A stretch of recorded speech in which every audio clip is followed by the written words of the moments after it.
અને અમદાવાદની આ ઘટનાના પડઘા રાજકોટમાં પણ પડ્યા છે। અમદાવાદની દુષ્કર્મની ઘટનાના પગલે રાજકોટની મહિલાઓમાં રોષ જોવા મળ્યો। મહિલાઓની સુરક્ષા માટે સરકારે કાઉન્સેલિંગ શરૂ કરવું જોઈએ। દુષ્કર્મના આરોપીઓને કડકમાં કડક સજા થવી જોઈએ। 3 વર્ષથી દીકરીઓને લઈ 80 વર્ષની વૃદ્ધાઓ સાથે આવી દુષ્કર્મની ઘટનાઓ ઘટે છે તો આવા નરાધમોને જનતાના હવાલે કરી દેવા જોઈએ, રાજકોટની મહિલાઓએ કહ્યું।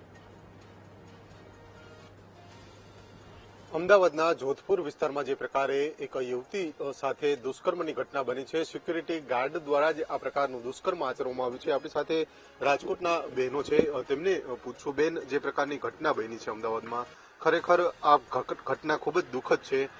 શું માનો છો, શું કાર્યવાહી થવી જોઈએ? જેને આ દુષ્કર્મ કર્યું છે, પહેલા તો એને પોલીસ દ્વારા સજા થવી જોઈએ, કેમ કે છોકરીનું જો માન સમાજમાં નહીં રહે તો આગળ જતા ઘટના તો બહુ કપરી થશે ને। અને આપણા ભારતમાં એમ જ થાય છે કે ઘણા એવા દુષ્કર્મ બને છે પણ પાછળથી કાર્યવાહી 2-3 દિવસમાં મૂકી દેવામાં આવે છે, તો આ કન્ટિન્યુ શરૂ રહેશે ને, તો એને ન્યાય છોકરીને મળવો જ જોઈએ। ખાસ બેન, જે દીકરીઓ ભણવા જતી હોય, કામ અર્થે જતી હોય, એમની સાથે જ આ પ્રકારની ઘટના બને તો હવે તો માતા પિતા પણ પોતાની દીકરીઓને બહાર નહીં મોકલે ને, કારણ કે આવી ઘટનાઓ બની રહી છે। હા, માતા પિતાને પણ ડર હોય, પોતાની છોકરીને બહાર મૂકવી હોય તો એ પણ જોવે ને કે 21-22 વર્ષની છોકરી છે ને કઈ રીતે બહાર મોકલવી એમ। તો છોકરીઓએ પણ ધ્યાન રાખવું જોઈએ કે અજાણે કોઈ શખ્સો છે તો એને કોઈ બી પ્રકારના અટેચમાં ન આવવું જોઈએ, પોતાનું કામ કરીને પાછું જે કામ કરવા આવે છે એ જ કરવું જોઈએ। ચોક્કસથી અન્ય બેન છે, બેન, શું કહેશો, જે પ્રકારની ઘટના બની છે અમદાવાદના જોધપુર વિસ્તારમાં, એક દીકરી છે તેમની સાથે આ પ્રકારે દુષ્કર્મ કર્યું છે અને સિક્યુરિટી ગાર્ડ દ્વારા આ પ્રકારે આચરવું, એટલે જે રક્ષા કરતો હોય લોકોની એ જ આ પ્રકારે કર્યું છે। જ્યારે કહેવાય કે સિક્યોરિટી ગાર્ડ, તો પછીનો સિક્યોરિટી, જ્યારે સિક્યોરિટી જ નથી, જેને ભરોસે એ રહેતા હોય અને એ જ આવું કાર્ય કે આવું દુષ્કર્મ આચરે, ત્યારે બહુ વિચારવા જેવી બાબત છે। સમાજમાં અવારનવાર આવી ઘટનાઓ બને છે, જ્યારે બહેનો દીકરીઓને કોઈ પર ભરોસો ન કરો।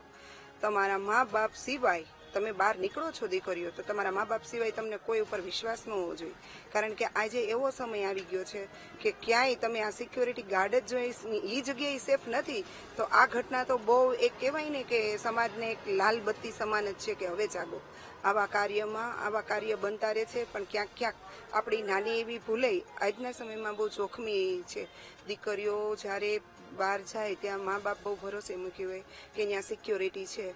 આ એક લાલબત્તી સમાન ઘટના એટલે છે કે સિક્યોરિટી હોવા છતાં સિક્યોરિટી ગાર્ડે આચરેલું આ આચરણ બહુ જ બધાને વિચારતા કરી દે એવી વસ્તુ છે, બહુ ખોટી કે અને અવારનવાર જ્યારે આવા કિસ્સા નાની 3 મહિનાની બાળકી સાથે 30 વર્ષની લેડીઝ 80 વર્ષના માજીને પણ આપણા દેશમાં નથી છોડે, એવા કેસ છે સામે, ત્યારે હવે પ્રશાસને અને સરકારને જાગવાની ખૂબ જરૂર છે।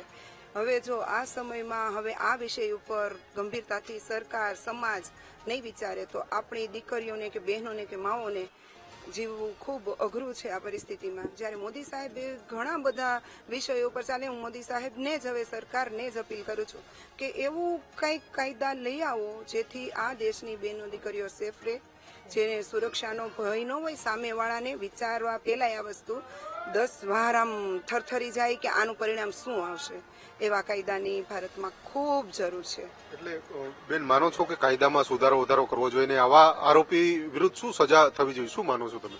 હું તો કહું, ફાંસી છે ને એ તો એક સામાન્ય વસ્તુ ગણાય આવામાં, આને તો 3rd ડિગ્રી ટેમ્પરેચરમાં વારે એને જે યાતના ભોગવે ને એવું કોઈ કાયદો આવવો જોઈએ, જેથી કરીને એ વિચારતો થઈ જાય, એના રૂવાડા કંપી જાય, એક ડર જ હોવો જોઈએ સમાજને કે હા આવું કંઈ કાર્ય થશે તો આનું પરિણામ શું આવશે, બહુ એને પહેલા વિચારતા। અને હું તો કહું, કાઉન્સેલિંગ શરૂ કરો। આજે બધા વિષયો ઉપર તમે જ્યારે સમાજ જાગેલો છે, આ વિષય ઉપર કેમ નથી? સ્ત્રીનું રક્ષણ શું દેશની જવાબદારી નથી, સરકારની જવાબદારી નથી કે મારા દેશની સ્ત્રી સુરક્ષિત રહે?